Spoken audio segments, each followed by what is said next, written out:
Welcome to a wonderful celebration of all things maple.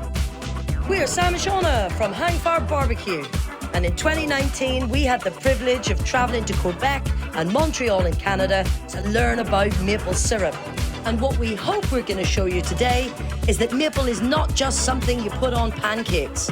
We're going to show you how you can elevate maple, one of the most sustainable products in the world. So for the starter, we have a salad. So I've got some nectarines, mozzarella. I made a pistachio pesto. Here I used maple vinegar in the dressing and brushed a little dark amber on the cut side of the peaches, then grilled them. In this next dish, we'll be serving up hot and cold maple smoked trout on rye bread with pickled radish and maple vinegar, barbecued Creole shrimp, dill oil and maple mustard sauce. This dish is inspired by the food found in the sugar shacks in the maple forests in Canada. We're using maple syrup here to make lots of complex flavours really pop. So the meat is Cullior, which is ex-breeding sheep, and these sheep are in the mutton category. We use dark maple syrup for our brine for the Cullior, so the meat would take on that robust dark amber colour.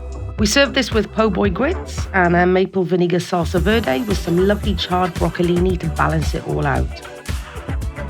We've got sabayon, which is basically a fancy custard made with maple sugar and a shot of our maple moonshine.